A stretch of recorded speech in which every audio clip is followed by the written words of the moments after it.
Thank you, Mr. Speaker. I understand this is a slightly unusual to speak on third reading, but this is a slightly unusual situation. In the past, last week in particular, the state, as noted in Post and Courier over the weekend, seemed to be rushing through the discussion on spending $1.3 billion in state funds. And several media outlets and even some folks talking about this to the media have referred to these as tax incentives. The tax incentives are not included in this bill as far as I can read. This is direct allocation, $400 million of which are cash grants to Volkswagen. In the past, South Carolina has not normally gone the route of cash grants. They've normally gone the route of tax incentives. So deferred taxes, property tax incentives, things like that, which a case can be made to go that route. I work in commercial real estate. I see this a lot. What the state does not normally do is hand out cash. The last time they did was in 2014 to Getty Tire, a Singapore-owned tire corporation. The state gave them $35 million cash grants to build a facility outside of Columbia. It took them about 3 years to open the facility. They opened it in 2017. And in less than 3 years, they shuttered the doors forever. How much of that money did the state get back? None, as far as I can tell. So the record of South Carolina handing out cash is not good. The record of tax incentives, one can make an argument that that's a pretty good record. I grew up in the upstate in the early 90s where BMW came in. And when I was in school in third grade, we had no computers in our classroom. We had chalkboards, record players, things from bygone eras. The next year after BMW came in, all of a sudden we had a computer lab with Macs and things like that. So I see the benefit there of tax incentives. BMW got $135 million combined in local and state tax incentives. If they followed through with what they said they would do, they got a rebate on taxes. And they did. At the time, the upstate was sick economically. Our textile manufacturing had closed. Just across the railroad tracks from my house was Jackson Mill, been there for about 100 years, made blankets and socks. Had been closed for a number of years. Springs Mill had closed. The case for economic steroids there was good, and the track record was good. Cash is not. I don't know if y'all noticed over the weekend we had a few banks collapse. This morning, trading was halted on about a dozen banks because they had plunged in value in about 2 hours, about 66 to 75%. Regions Bank, which is not a small bank, is down about 16% in just a few hours. Now, it took Lehman Brothers about 6 months to bleed out. It might not take that long this time. And while this is happening, we're talking about giving third reading to $1.3 billion in cash handouts to Volkswagen, the 7th largest corporation in the world. And the discussion last week took about 10 minutes. So I'm hoping, I know I'm not going to change y'all's mind, but I'm hoping that the deliberative body across the hall will actually be deliberative and discuss this and look into this. I have asked to read the agreement. I have yet to be provided with a copy of it. How many of y'all have read the agreement? I know we get chastised quite a bit for not reading the bill from time to time. I'd like to read this agreement before I vote yes, and I haven't had a chance to do that. So I hope you'll consider maybe taking a breather on this, read the agreement before we sign off on it, and maybe come back and revisit it with some changes. Thank you, Mr. Speaker. I was really shocked on Thursday when we voted on this Scout and Volkswagen deal. And it felt like it was being pushed through without a lot of consideration. So I'm glad for the opportunity to at least address the body and let you know a little bit of the reasons why I'm concerned about this. It is my sense, ladies and gentlemen, that the Green New Deal and this deal is coming to South Carolina. We voted to send taxpayer money alongside federal Biden bucks to a woke corporation to build off-road electric vehicles. And of course, I voted no to that. The $1.3 billion which it was my understanding it was state incentives, but according to what Representative Pace is pointing out, maybe this is all just direct appropriation. But it was my understanding that at least $400 million of it was straight up cash.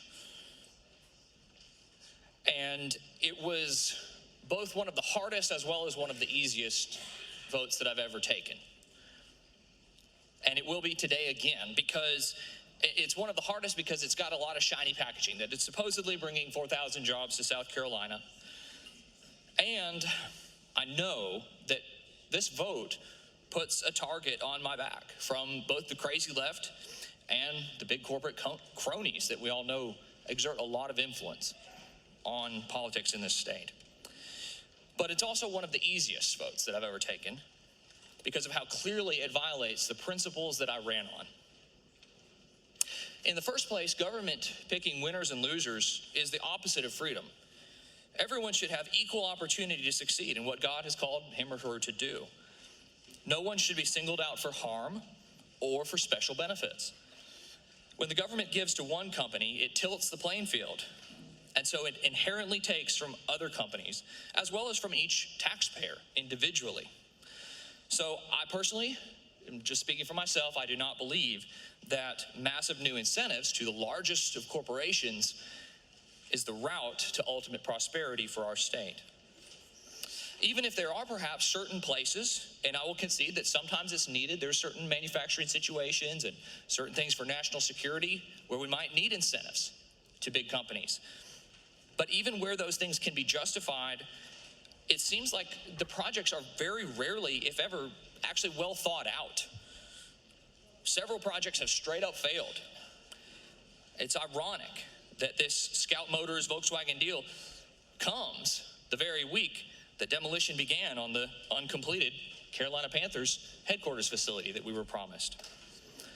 But even where the projects are completed, everybody knows the infrastructure doesn't keep up in terms of new roads, schools, fire departments, and law enforcement in these communities. Where the growth is artificial rather than natural, that is, the government pushes the growth instead of it springing organically from among the people, there are unintended consequences. We could think of it as an athlete who depends on drugs. Maybe he'll perform well for a while, but his body will break down in the long term.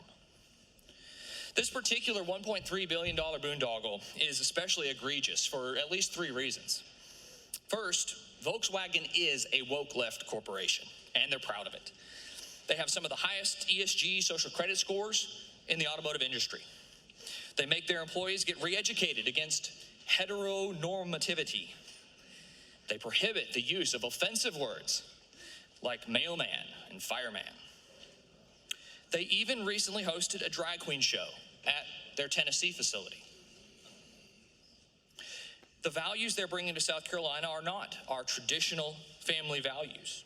And their presence in South Carolina as yet another special interest donor that's cozy in bed with Columbia power players will not lead us in the right direction toward government reform or back to our godly heritage. Second, this project is all connected to the Green New Deal. Volkswagen is getting funds not only from the state of South Carolina, but from Joe Biden's Inflation Reduction Act. So, therefore, the vehicles that are going to be manufactured have to be all electric. They're supposedly going to be off-road SUVs and trucks. Now, in my opinion, that's almost as dumb as Biden's plan to electrify military jeeps and tanks. If these Scout vehicles were only for use on the highway, we would still have a challenge of generating enough electricity, enough power to actually keep them going. Other states have seen rolling blackouts due to a lack of electrical grid capacity. But the kicker is, these vehicles are supposed to be designed for use out in the wilderness. They're off-road vehicles where they can't possibly find a charging station. Why are we as a state playing into the craziness of the liberal clown world? Third, this deal is unprecedented because it is giving away $400 million of state money, state taxpayer funds in cash for any purpose that Scout or Volkswagen wants to use it for. Assuming that a small business costs an average of $50,000 to start, we actually could pay for up to 8,000 small businesses to get off the ground right off in South Carolina, brand new. Now, most of these deals focus, as you've heard from Representative Pace, most of them focus on reducing taxes on future revenue. And I understand there's an argument to be made. It's not equal treatment of business, but at least we're not necessarily directly taking funds from the taxpayer. We're dealing with future funding. This one is not what you've seen in the past. This one is different. In this case, I don't know, somebody's just decided they don't care. The bill places no limits on where the $400 million can go. And there's no clear process to hold anyone accountable once it's spent. Actually, because Volkswagen is a foreign entity, I would predict that a lot of that cash is likely to immediately leave the country.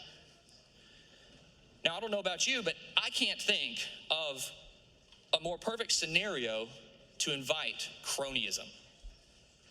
And indeed, isn't that what we do when we have unequal weights and measures, when we treat some businesses differently than others?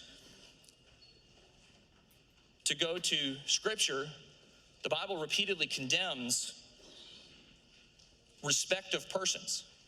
A legal system that treats people differently because of who they are is repeatedly condemned in the Bible. God created every individual equal in his image and expects that justice will be meted out the same way to each. Whether it's like we talked about last week, enacting different penalties for the same crime, or whether it's economic advantages given to some people rather than others. We can't violate the standard. Scripture puts respective persons often in the same boat as bribery or cronyism because the one usually opens the door for the other. Examples of this would be Deuteronomy 16:19 and Proverbs 29:4. Establishing equal justice under law and cutting off the gravy train not only protects the dignity of every citizen, but provides the best path to reforming a system unduly influenced by special interests. I'm proud of every legislator who's been willing to declare independence from the special interests and the cronies. I think you'll see many of these legislators' names in red today.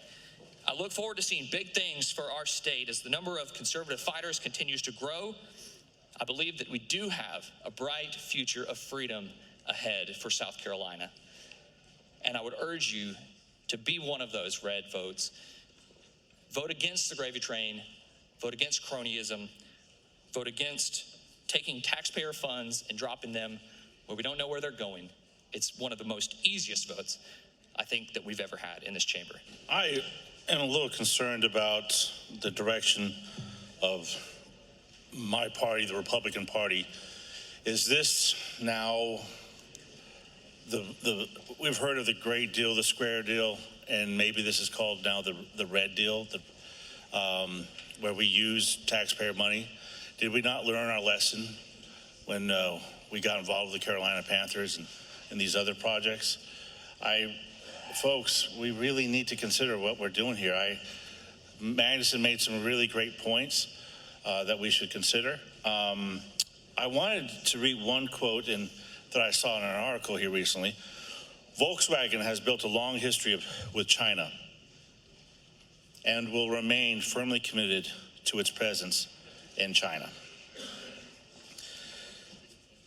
Paying for drag queen shows in Knoxville.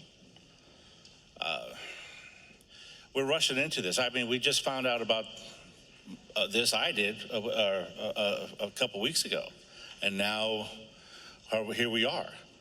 I'm really concerned about not having the time. I'm asking y'all to let's pump the brakes and consider. Matter of fact, if you all maybe have heard of Bosch, which is located in Anderson County.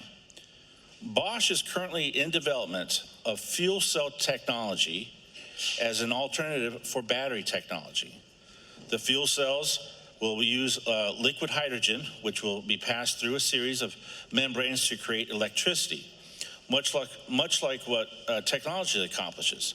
Several advantages of the fuel cell is that the liquid hydrogen can be distributed through current filling stations. Cars would fill up with liquid hydrogen instead of gasoline. Other advantage would be the absence of charging stations for batteries and the enormous strain it puts on our power grid. Liquid hydrogen can be produced from natural gas as opposed to batteries, which are dependent on lithium from China and other parts of the world. Liquid hydrogen weighs about 4.37 pounds per cubic foot, which is about 7.48 gallons. The reason why I brought that up is if you're going to be throwing away money, the fruits of the labor of our people, at least do it here locally. House Bill 4088.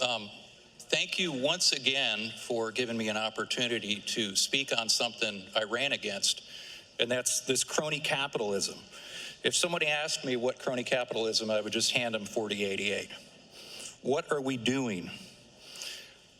I've opened many small businesses, and I know you have to spend money to make money, but I wasn't spending other people's money. There's no accountability. How nice of you to give away other people's money. Remember the Carolina Panthers debacle? Remember VC Summer? Do you remember Solyndra? Stop picking winners and losers in the private sector with taxpayer money. There's also some evidence of some very real problems with the EV craze going on. There's questionable mining practices regarding mining cobalt and lithium using child labor. Look it up, it's all over the internet. $600 million for a highway project, done in 2.5 years. I've gone to numerous DOT meetings, and it takes 7 to 11 years for us peasants out here to get our roads fixed. So somehow they're doing it in 2.5 years. $600 million highway project. Kilmartin, hold on a second. Guys over there, please. Mr. Kilmartin speaking, and I know everybody's getting ready for the budget, but give him your attention as we're going through this debate. Ms. Kilmartin, you can resume. Thank you, Mr. Speaker. I'm finished. I just want to urge everyone in here to stop the insanity and vote no on this third reading. Thank you. Thank you, Mr. Speaker. Ladies and gentlemen, I really hadn't intended to take the well. I just had some questions. And yet, again, for all of the wild gesticulations about wanting debate, we have a group of people who won't answer questions. Who won't answer questions? They won't take any questions. In fact, they won't even ask questions. Because what they didn't tell you as they read the speech that was prepared for them, what they wouldn't tell you is that they didn't attend any of the meetings with Commerce. When Commerce made themselves available, they didn't go. They didn't have any separate meetings with the Department of Commerce to ask questions. So instead, they picked up their handy-dandy bingo cards, and they gave you Green New Deal, crony capitalism, ESG, DEI, woke, boondoggle, social credit scores, drag queens, small businesses in China. You've got bingo there. It appears the only thing they left out were Jewish space lasers. And so, ladies and gentlemen, people of South Carolina who are watching this with their heads hanging low, you should be, because instead of asking smart questions, instead of having a thorough debate, they came here today to try and sell you a bunch of bumper stickers. So that's it. I wanted to ask that, but unfortunately, time and again, they walked away from the well. Speaking of walking away, Mr. Gatch has a question. Will you take the question, Mr. Caskey? Yes, sir. Mr. Caskey, thank you so much for taking my question. I was just curious. We heard a lot of things alleged that were very negative about this boondoggle. Is there anything that we know that's positive that would be a result of this company? I think of what's the 7th largest company coming in and doing business with us in South Carolina. Mr. Gatch, if you're asking me if there are proven economic benefits to investment in corporations and companies like Volkswagen, yes, there are. In fact, you can see it probably in your neck of the woods. You can certainly see it in the upstate. And that's just one sector, the automotive sector, because companies like BMW and Volvo, they make South Carolina better. And with your support, we will have Volkswagen here making South Carolina even better. Thank you, Mr. Caskey. Thank you. Mr. White's recognized for a question. Hello. Hello. Did you know that I owned a small business for 35 years? I did not know that, sir. I did. Do you know how much it costs to start a small business? Well, I suppose that is a function of how big the small business is. Yes, you're correct. You know what the average is across America to start a small business? I'm sorry, I couldn't hear you. You know what the average cost to start a small business in America is? The average cost to start a small business in America, I couldn't say that I know that. It's $50,000. $50,000. Do you know how many small businesses could be started with $1.3 billion? Well, I would suppose under your formulation of it, if everybody was starting that exact same kind of business that required a $50,000 startup cost, that would be 2.6 billion businesses. No, sir. I'm not No, doing sir, the math right. it would only be 26,000. It would only be 26,000. Hold, suspend. Okay. Now, no, sir. Mr. White, he was still at the Yes, sir. podium. I Cannot apologize. talk over him, and Mr. Caskey, do not talk over Mr. White. But Mr. White, Yes, sir. all right, now he's got the podium right now. Let him finish answering his question. Then you can ask when he's finished. But Yes, do sir. not interrupt him, please. Ms. White, and I certainly didn't mean to talk over you there, other than to catch myself doing the bad math in real time as you would divide the 50,000 into the 1.6 billion. I think is the calculation that you're trying to have us do. 24,000 businesses, my colleague tells me, and I just wanted to make that very clear because I've unfortunately seen what happens when you say something. We don't work in an environment, unfortunately, anymore where people will actually truthfully and truly represent what you say from the well. So I just wanted to do that and also not break any math teachers' hearts. The answer to that question is actually 26,000, not 24,000. So do you know how many cities were bidding on this particular project? My understanding were there were 75 sites at one point. I believe that's what we've read in the paper, but we did not see that in any information we got about this, did we? Well, it's interesting you mentioned that, Mr. White. I noticed you hadn't met with Commerce either. It was something, though, that they did discuss very candidly, that, in fact, there had been a extended group of folks. Again, that 75 number seems to come to the top of mind in terms of bidding in South Carolina by virtue of its exceptional leadership and exceptional ability to put together a bid that could be successful. It did so in about 2 months, which is something I'll add South Carolina should be very proud of. I'm glad you mentioned the 2 months. You know how long it normally takes to put together a project like this? Well, I wouldn't be able to tell you that. The average is 18 to 24 months. Well, We did it in 2 months. That's good news, because if we're out here winning in 2 months, that tells us we're going to continue to keep doing great things. That could be bad news, but it could be good news. We don't know yet, do we? That's a Let me fair ask you point. another question. Yes, sir. That's a very fair point. Do you know what we offered them that the other 74 cities did not? If you do know, I'm quite sure that there are probably somebody somewhere who would love to hear that so they could bring some sort of breach of confidentiality suit. But do you know something we don't know? I do not. I'm just asking questions because I do think we need to ask these types of questions when we spend this kind of taxpayer money. Oh. I do think that's important that we ask these questions when we're about to spend taxpayer money. If you don't think that's important, I'm sorry you don't think that's important. I happen to think those things are important, sir. White, I'm going to correct you. We ask questions. We don't make statements from the podium from the Yes, sir. I was microphone. trying We to ask answer the questions. question he asked me, but I don't have very many more questions, but I do think that we need to be very, very serious about the potential of us creating a, whatever you want to call it. I didn't call it, I love big business. I also love small business. I would just ask if it's okay with you, would we at some point in a budget try to put some huge incentives in for small businesses instead of all the incentives seeming always to go to the big businesses? Is that a fair question? Well, I think it is a fair question, Mr. White, and I think it's a fair question because we've got a fair process. It's a fair process, and I don't know what your level of participation has been throughout the process in terms of making those kinds of requests, but I'm certainly open to evaluating that when we get to the time. And to the extent you raise the point that there's nothing guaranteed this bill, I agree. This thing could still belly up. And that is a fair point to make. It's one I think we should be honest about.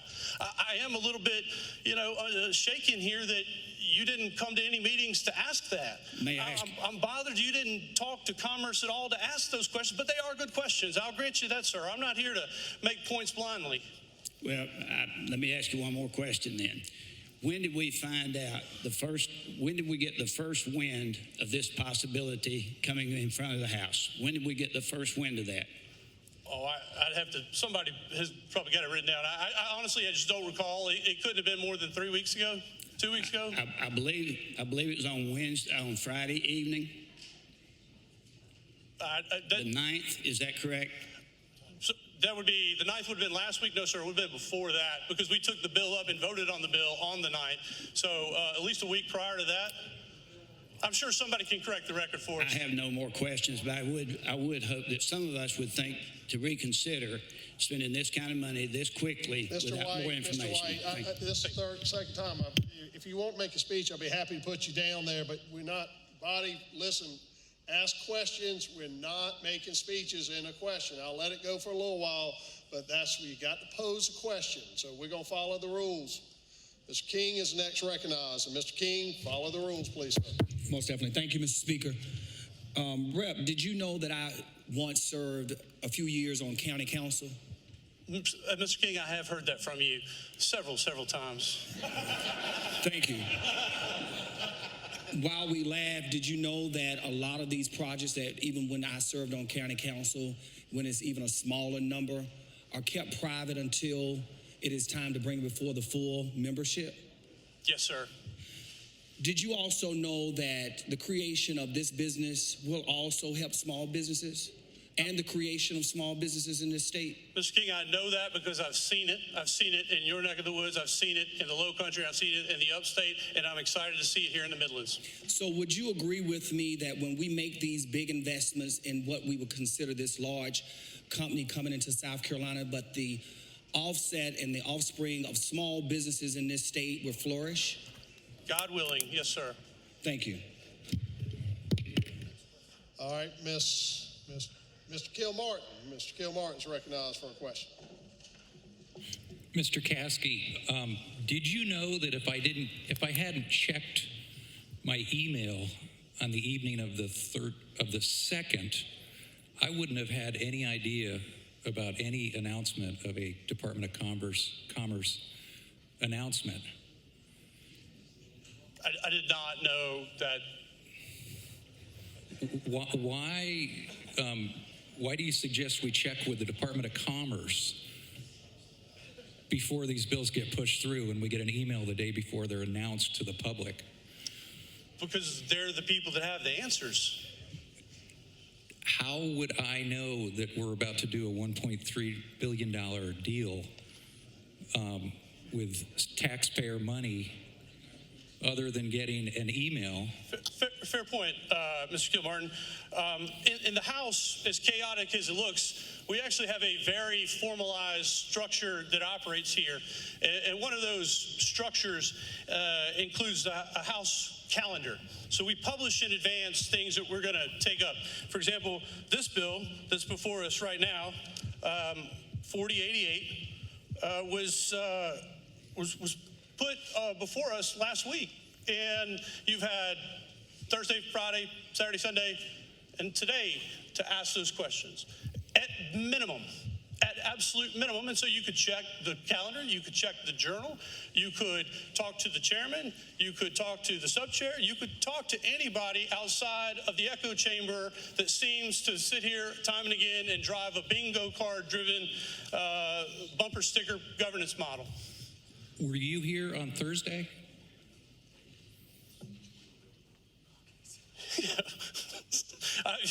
Yes, I was here Thursday. I think I was here Thursday. You're causing me to have doubts now. I remember, I think I was here. Okay. Was there an opportunity on Thursday to speak on it? Yeah. No, I think that was skipped over. No, yeah. I disagree with you, sir. Yeah. In fact, I'll check ETV, but I heard it was just pushed through. No, Representative Pace. Did you know about this before the 2nd, or were you was it sprung on you with a email about a big economic development happening in South Carolina? I do apologize. I couldn't hear the question. Did you know about this before the 2nd? Yeah. When we all got in? I joined a real caucus. I didn't hear that. Can you say it again? I joined a caucus that is intent on moving legislation in this state forward in a conservative way. And to the extent that you haven't paid attention to your emails nor taken advantage of the many opportunities and resources of this state to get information, I'm So you knew sorry. about this deal? Yeah. Oh, okay. Okay. Thank you. Thank you, Mr. Speaker. Mr. Caskey, in addition to what we dealt with on the floor on this bill, isn't it true that Ways and Means had a subcommittee hearing and a hearing on this bill? Is that accurate? That is accurate. Okay, and that was before the floor information you were discussing. Is that correct? That is correct. Okay, and you were talking about learning things in caucus. I believe what you learned in your caucus meeting was that there was a deal in the offing, but you didn't know the details initially either, did you? That's correct. Okay, and I think the reason being were individual members of the 124 here or the 46 over there, were individual members brokering this deal, or was the agency and the entity of commerce that we have made in this state to handle those deals dealing with it? It would have been the latter, Mr. Pope, that this state, as it operates, has an executive branch that does executive branch things, and when necessary, they bring that to the legislative branch, which is, of course, the cause for us to be here today.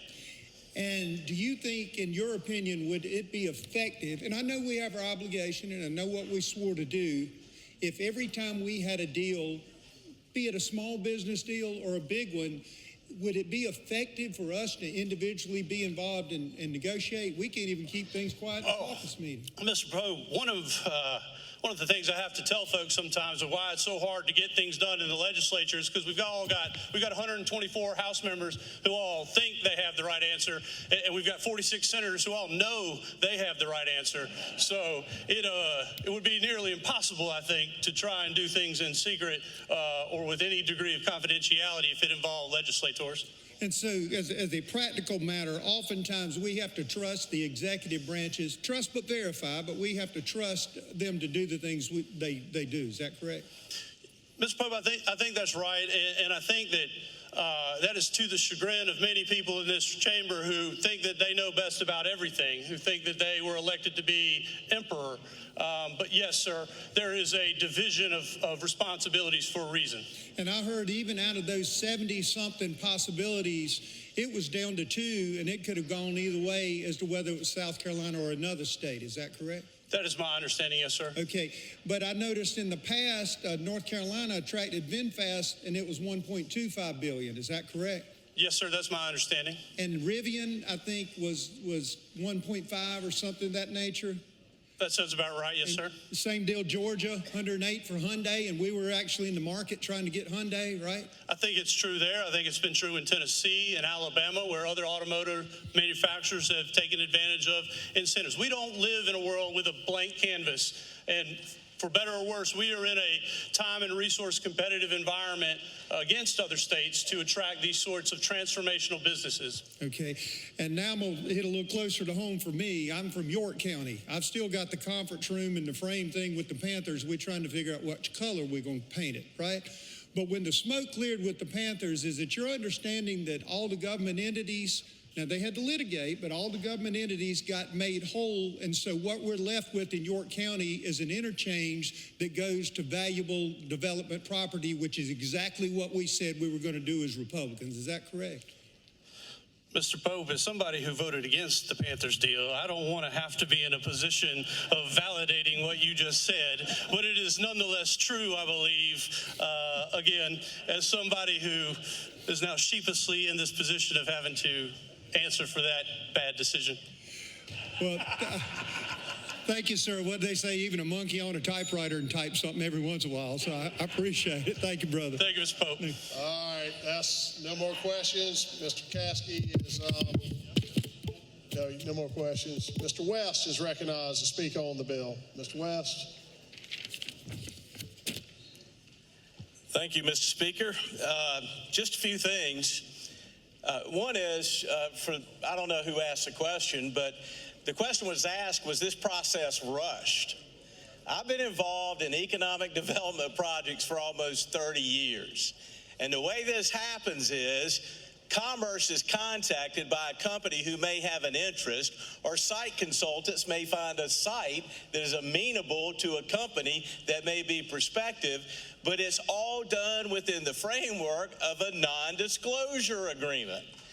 Nobody within that process can walk outside of the non-disclosure agreement.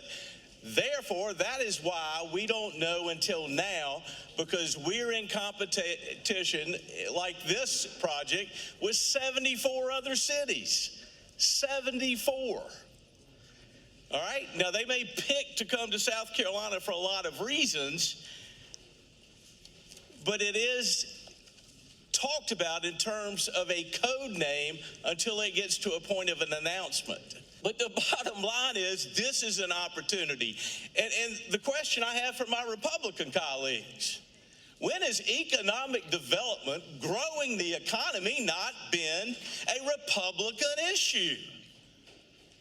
When has that not been? Who's redefining what the Republican Party is in this state? Somebody's trying to, and they're doing it to the endangerment of the people who are out there wanting higher paying jobs in this state. I do mergers, acquisitions, restructuring for a living. I deal with these things all the time. And I can tell you, for those of you who may be concerned that the Department of Commerce didn't come and lay it all at our feet, you better thank God that they did not, because it would have ended up somewhere else.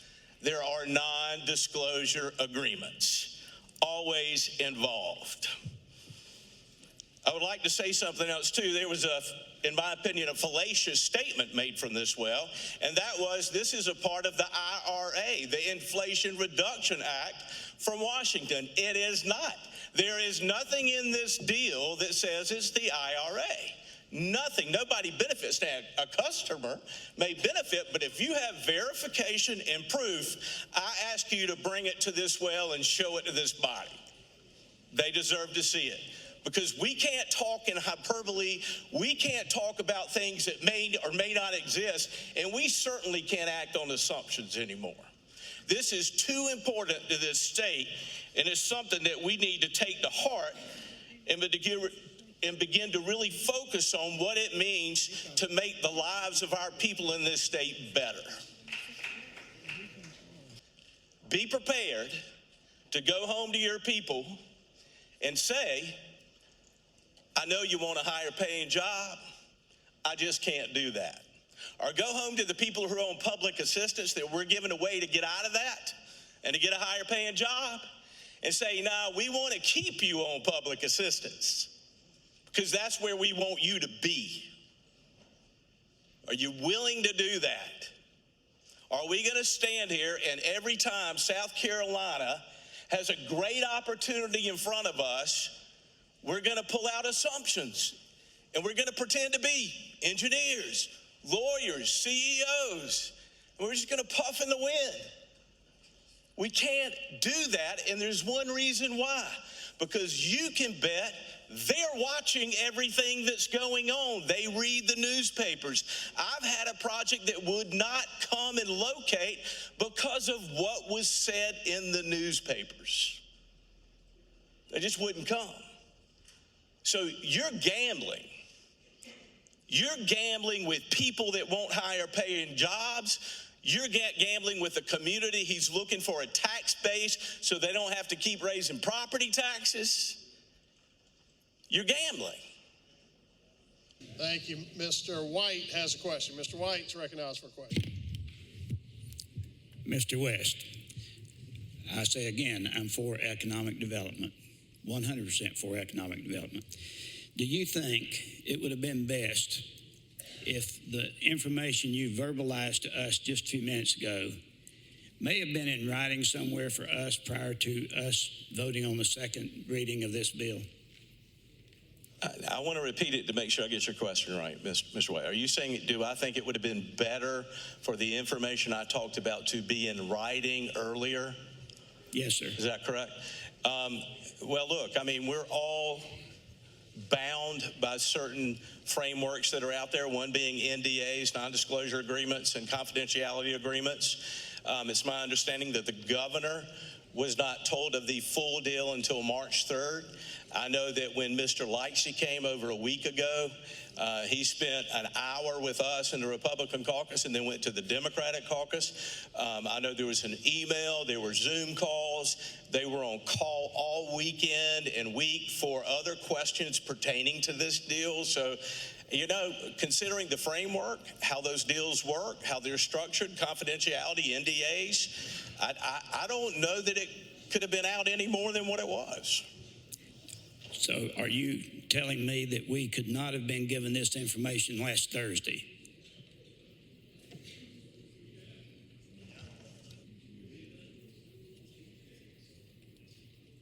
It was, from my understanding, it was approved through the subcommittee of Ways and Means on Tuesday and then brought to the full committee and then to the floor. All the data So that you those meetings are public now. I mean, you know that by now. I mean, you can see on your screen when those subcommittees are meeting and you can attend them. And I'll be quite honest, now that we're in the budget, I really do have a pet peeve when somebody brings an amendment to this well and they didn't take the time to go to a subcommittee or a Ways and Means committee meeting, but they have an answer for us here at the well. So, yes, sir. No, my question is, last Thursday, when we voted on this bill, would it have been possible for the things you verbalized that I still have not seen in writing, all the benefits of this project, would have been good if we'd have had that information in front of us for transparency about all the positives that are going to happen about this project before we voted on the bill? Well, unless I am mistaken, Mr. White, I was at my desk when the speaker came to this podium, and he went through every piece of this deal that I just went through. Yes, sir, he did. Right? He did. But my question is, would it have been nice? Would it have been... If you've known him, he's not always very nice, Mr. White. If we had it in writing so that we would be able to tell our constituents all the promises that are being made on this particular project. Well, look, all I can tell you, Mr. White, is there's a framework. There are legal documents that people are bound by in this state. And you know, actually, I'm glad you asked that question because I have sat in this chamber and listened to someone walk to this well and say something about the Department of Commerce being shady. That totally offended me. Because I know they had no verification, they're banking on assumptions, and I have been a part of deals in this state for 30 years. And to say something of that magnitude, Mr. White, when that state agency cannot walk in this room and defend themselves, that we have to stand up for them and able to do that. You know, I am tired of assumptions, to be honest, around these deals or anything else. If we're going to make statements or act on assumptions, you better have the proof, you know? It just doesn't make sense to me. Yes, sir, I understand. I'm going to ask one more question. Sure. You mentioned the word gambling a while ago. I don't remember the context exactly. But all I've asked is, is this project a gamble? Mr. White, here's what I can tell you from my own personal experience, okay? I don't have a crystal ball. Nobody has a crystal ball. And I understand you want to put me on the spot. Here's what I can tell you. I think every bit of due diligence that could have been done with this project has been done.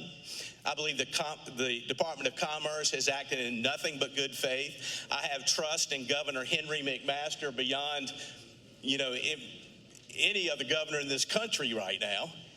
Right? So I have confidence and trust in these people, and I know that I can read a deal and determine what it's going to do and what it's not going to do. When it has clawbacks involved, if it hits a bump or an obstacle, those things will be given an opportunity to be worked out. If they're not worked out, the money's not paid. It's already happened in South Carolina. But to stand here and list one company in South Carolina that didn't make it and we gave incentives to, let's talk about the other 500 companies in South Carolina that are making it. Thank you. All right, Mr. Magnus is recognized for a question. Thank you, Mr. West, for taking my question. And I agree that we should do our due diligence in regards to each of these deals that come before us. Mr. West, are you aware of what Volkswagen has said they will be receiving from the Inflation Reduction Act? What the amount is? What Volkswagen will be seeing, what they will be receiving from us, No, or sir. from the federal government? From the federal government. Do you know what figure they've stated? Mr. Magnuson, you know this is a red herring. We have no control over what they do with the federal government. Zero. Representative West, did you know that you recently mentioned that we don't know how much they're receiving from the Inflation Reduction Act, and therefore it's improper to link it to the Green New Deal? Did you know that you recently said that?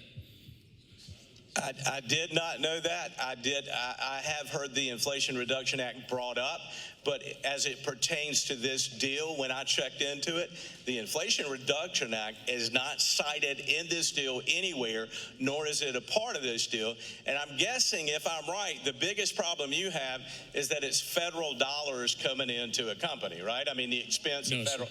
It's not? I mean, that certainly could be a problem, depending on your interpretation of if the Constitution allows that sort of thing. But did you know that Volkswagen told EU officials that it is expecting to claim between $9.5 and $10.5 billion in subsidies and loans from the Inflation Reduction Act, and that therefore they are asking the EU to come up with a better, quote, EU Green Deal? Did you know that? No, sir, I did not. I'd like to know what your source is for that, where you got that information.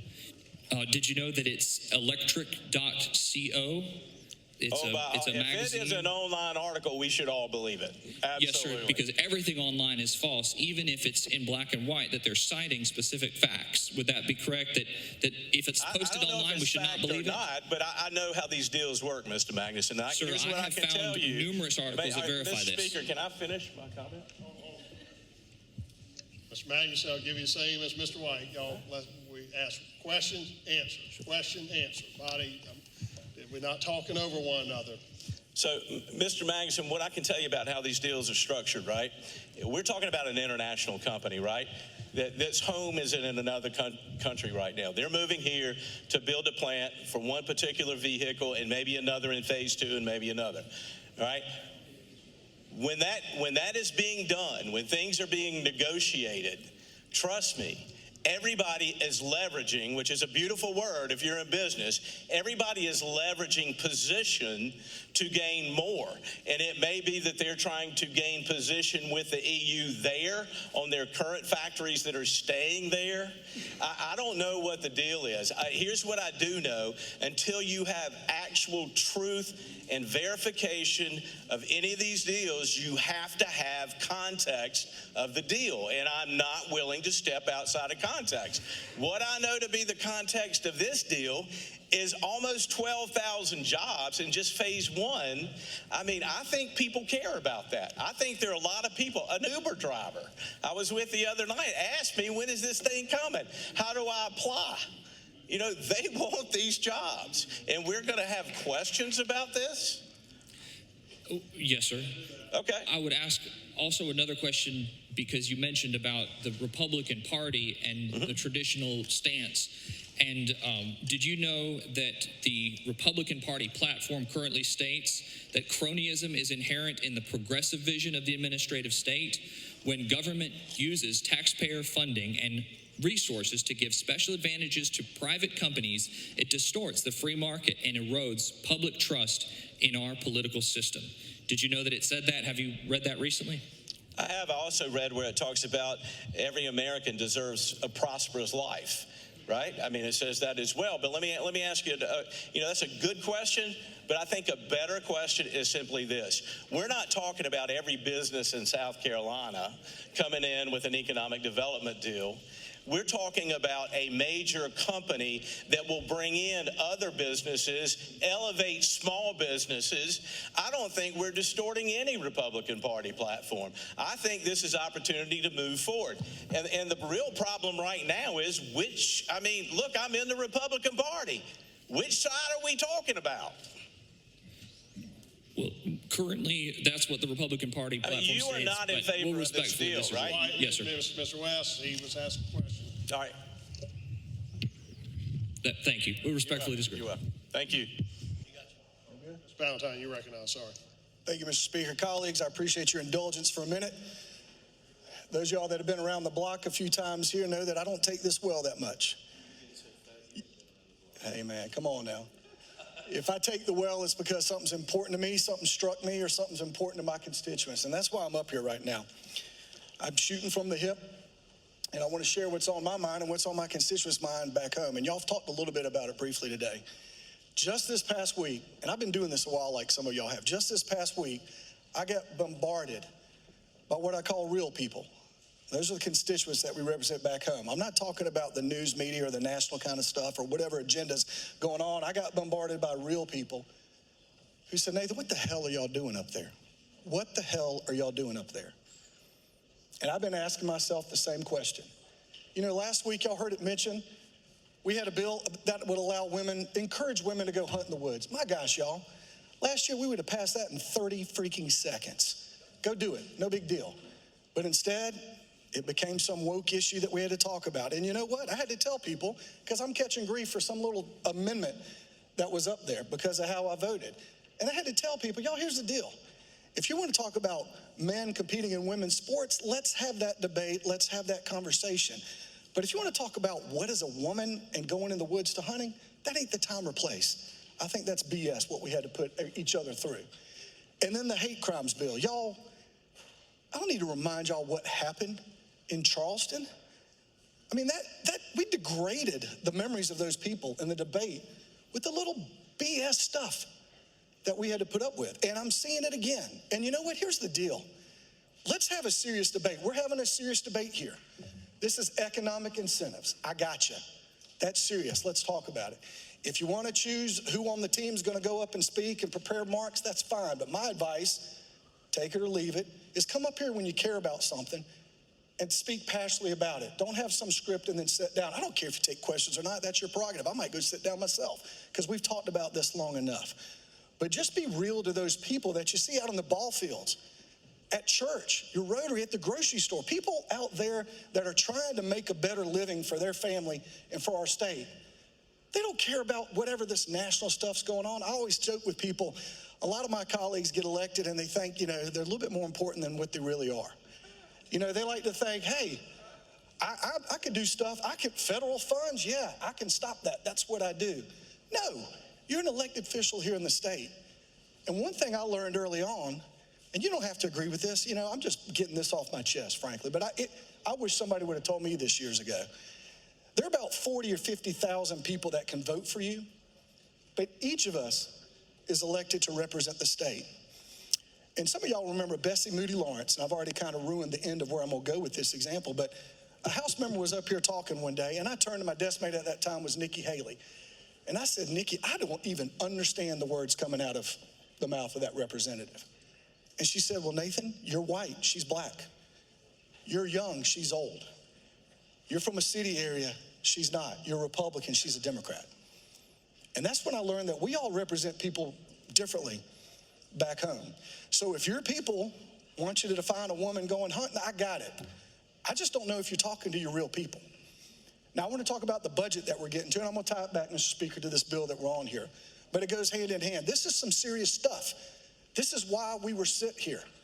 You were sent to pass a budget for the state. And I can tell you right now, there's tons of stuff in the budget that I may or may not like. But our job is to figure it out and work together and do the best thing we can. I've been here 18 years. I don't think I've ever voted for a perfect bill. I don't think I've ever voted for a bill that I liked all the way. Something is going to be in there that you don't like, but you work together.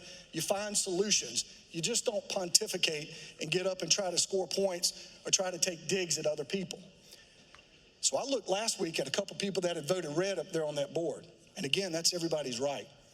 But don't be a hypocrite. Don't get up here and preach how the government can't pick winners or losers. Don't pick we can't give taxpayer money to this group or that group or this company or that company or the federal money we spend too much. Don't say that if your own household is getting federal money. Don't say that if you took Biden bucks or you took inflation stuff for these PPP loans and things, which I don't think people paid back. Okay? You took. You did not give. We've got a number 7 company in the world coming to give to the Midlands. You damn right I'm voting for that. Do I agree with everything in there? No. But you know what? I'm going to work together. Democrats, Republicans, other people who want to come on board, or whatever your role or title is here, let's do it, because we're here to move our state forward, and I think this bill will do it. Please don't be a hypocrite. If you vote red, I hope you didn't take any federal money yourself. Thank you. All right, thank you, Mr. Valentine. Guys, let me say that rules are, and we got to evenly apply it. We don't have choruses out here. We don't amen. Oh, thank you, Mr. Speaker. And I will try to go fast. I know everybody's pretty much done with this topic. You know, we just heard about our constituents and what our constituents want us to do. I think it was 2 years ago, Carolina Panthers, the stadium, the headquarters were going to move here, and it sounded like a really great idea to a lot of people. And when I first heard about it, I thought, oh, that's kind of cool. The Panthers are finally going to be the South Carolina team, maybe have some stake over here. But then I heard more of the details. I was like, yeah, I'm not going to be for that. And I decided I was going to vote no. And people came to my desk as a little new person and were telling me this. What are you thinking? This is economic development. This is pro-jobs. This is pro-growth. You've lost your way. People at home are going to eat you alive and all this kind of stuff. What I discovered was not a single constituent of mine wanted me to vote for the Carolina Panthers project. They loved that I voted against it. That's what my people want me to do.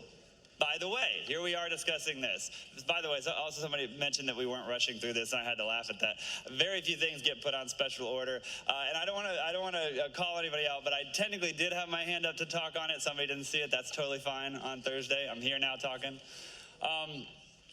But this issue, I have not had a single constituent contact me and say, what are you thinking what are you thinking in not giving $1.3 billion of taxpayer money to a private company? I have had numerous constituents send me notes today, send me emails, call me, stop me at church, and say, you've got to do something. What are they thinking, giving $1.3 billion of taxpayer money, primarily coming from small businesses and from employees, to one of the world's largest corporations? Now, to be quite frank with you, I like to play devil's advocate. I agree with my constituent, and I voted red already. I played devil's advocate and gave some of the arguments y'all were saying. Oh, well, you know, it's this investment. We're going to bring a company here. Maybe it'll be helpful. As we said, we don't really know if it'll work or not. We really hope it does. I actually really hope it does, because you're pushing it through. Still voting against it. You know, I looked up the definition. We're just talking about definitions of corporate welfare, of crony capitalism. You know what they are? Giving money to certain companies, picking winners and losers, giving taxpayer money to somebody in the private sector and not making that available to everybody else. It's the definition of those words. Now, if you don't care that much about it, fine. But I love the bingo card analogy. I actually chuckled. You know, the way that was referenced was we're doing a bingo to try to say, oh, see, I'm a fighter. In my mind, I imagine that bingo card sitting here going, should or should I not vote for this bill? Pushing ESGs? Ooh, yikes. Corporate welfare? Doling out money to a private company? Picking winners and losers? As another member said up here, this is only available to this one company. Not everybody else is getting this. $1.3 billion, $400 million of which is cash, which is insane. And by the way, BMW didn't get that. This is 5 times the amount of any project we've done before. It's a lot of bingo checks for why this isn't a great idea, in my opinion. In my constituents' opinion, which is why I'm voting against this bill. Thank you for allowing me the chance to speak. Mr. West has, I'll take questions. Mr. Rutherford's recognized for a question. Oh, never mind. Just kidding. Come on, Seth. So, do you believe it to be your obligation as a member who represents these constituents to educate your constituents on why you should vote yes for this, or do you just follow what they say? Why I should vote yes? Yeah. No, as I mentioned to you, I told them some of the reasons that people gave for why it was a good idea, but I then told them I already voted no, and I'm absolutely voting no again. Right. So when you told them that, did you follow with the multitude of projects in South Carolina that we have done and how they failed? I've mentioned in those specific conversations, I don't remember everything I said to people because, I talked to a lot of people.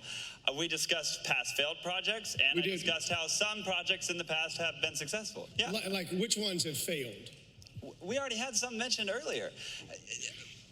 Probably big picture we should recognize, Mr. Rutherford, you and I have fundamentally different views of economic policy and whether or not we should be engaged in these types. I mean, you're a Democratic Party member, I'm a Republican Party member. Our platforms have fundamental different of opinions on this issue. I oppose giving government money to private companies, especially at the expense of other private companies, especially when it's like, think about this, whose money is this? It's the people's money. That's why this is actually taxpayer money we're giving to this company. And you would agree that currently your economic platform in opposing Volkswagen coming to South Carolina more resembles what AOC did in New York with Amazon than it does a Republican platform. You would agree with that, correct? No, I would fundamentally disagree. The Republican platform is clear. Corporate cronyism, crony capitalism, and corporate welfare are diametrically opposed to conservative economic policy. And so no, I fundamentally disagree with you. If AOC, supports something like that, a Republican policy, I'd be surprised. But yeah, no, generally she's on your bandwagon. Yes, generally, but not on this. Are you aware that she was not in favor of Amazon coming to New York, opposed it? They went somewhere else. They went to Northern Virginia, where they continued to build and grow. So on this issue, you are more like AOC than you are like anyone else that has opposed a major corporation coming to an area with the jobs, the economic development that they brought.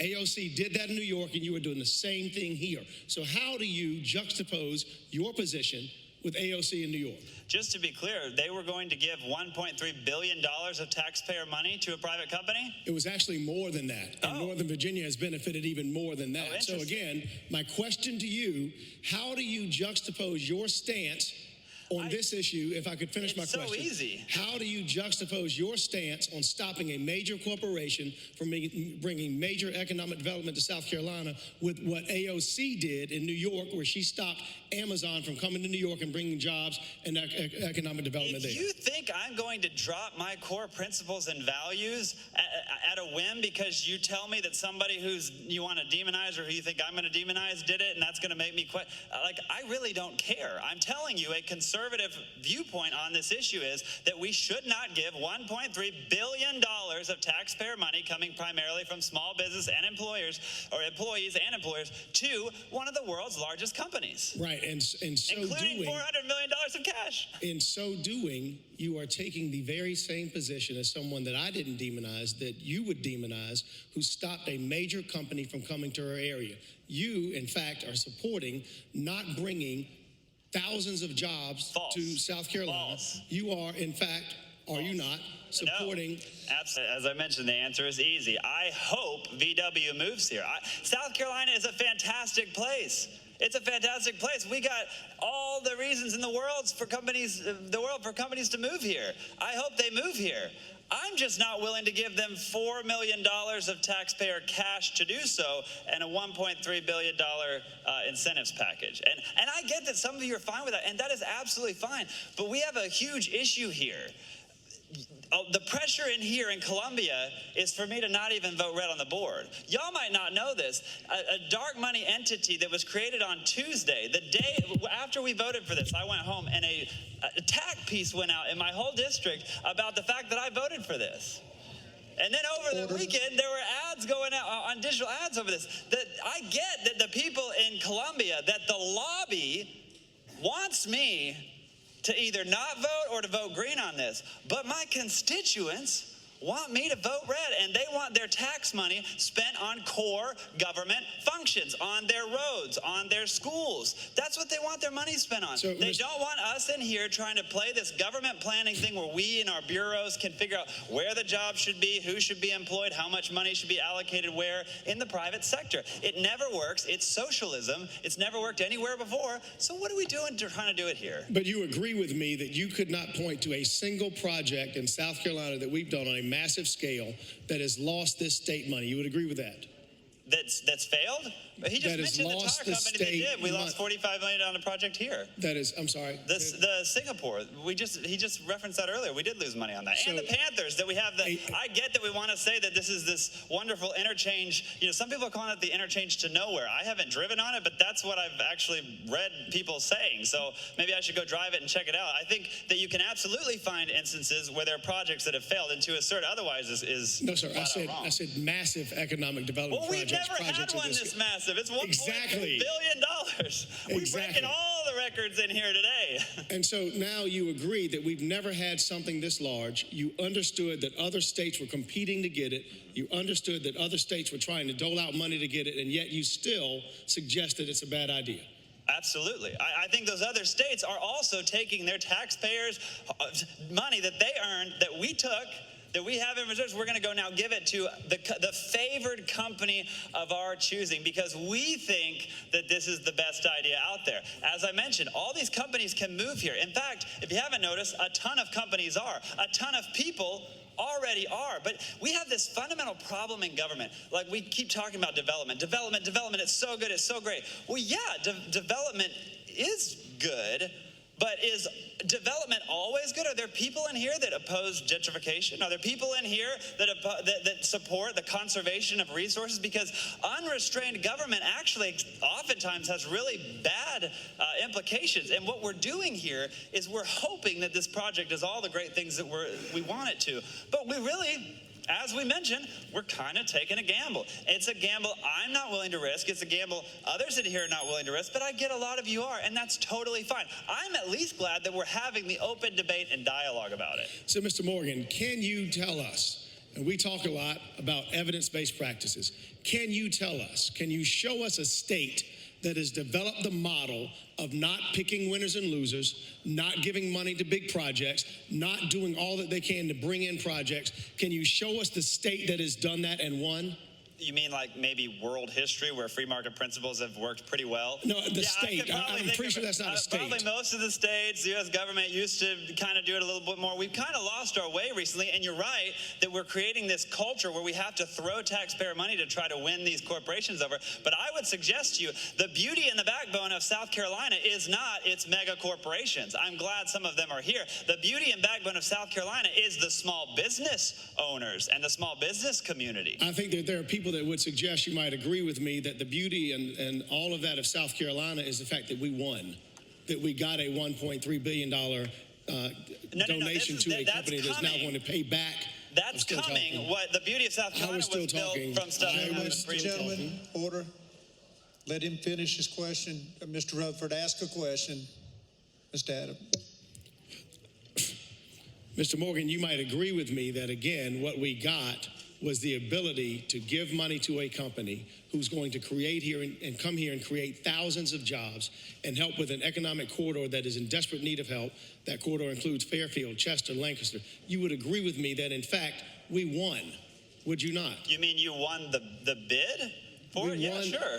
We won the fact that a company is going to, if I could, answer your question and ask one at the same time, you would agree with me that we won the fact that the 7th largest company in the world is going to come to South Carolina, is going to bring thousands of jobs where the average income on those jobs is between $75,000 and $125,000.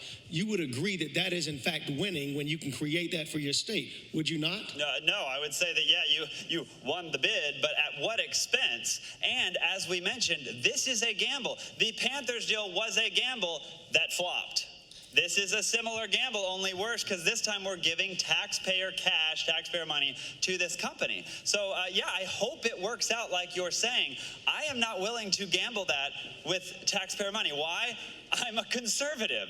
We generally don't like big gambles. So you're saying now that you get to define conservative, and conservative is not running government like a business.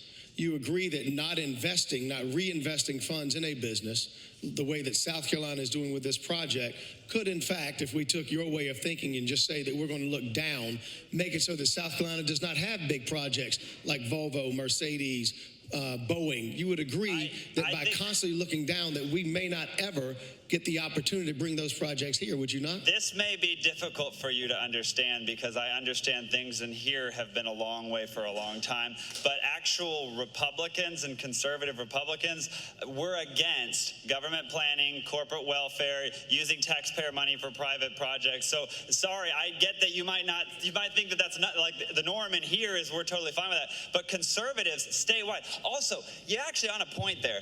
I'm in here to tell you my constituents want this. I'll stand by that all day because I talk to them all day. I also will say I can pretty much bet, even though I'm not a gambling man, that most of the constituents of the Republicans in the room are actually like my constituents. And we'll see. They'll find out because they'll get contacted about this. That if their people support this, great. If they oppose it, hope they listen. But Mr. Morgan, doing your math, and if I'm following you correctly, and you can correct me if I'm wrong, if you're one of 20, right? One of 20.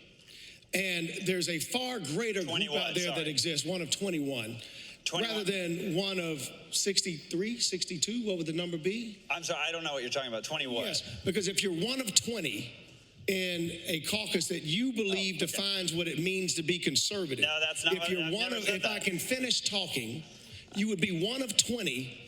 And you think that you, by being one of a very small number, get to define what it means to be something? It's not me that doesn't understand. Is it not you that doesn't understand math?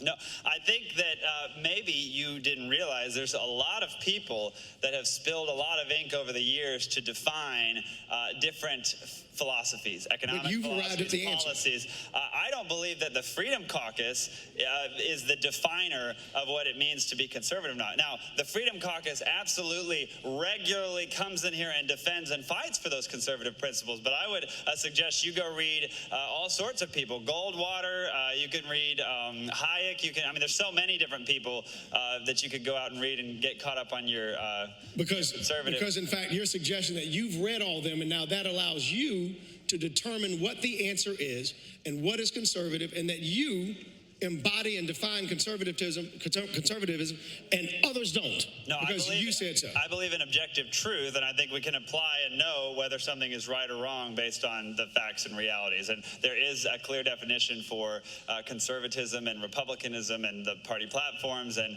as I mentioned, like writers that have fleshed this out a lot. And so, yeah, if somebody is following those principles, then they could say that they're conservative in the vein of Burke and others. And if they're not, then maybe there's something else. Maybe moderate, maybe liberal, maybe leftist, and whatever definitions you want to use. Lastly, would you consider BMW to be a success in South Carolina?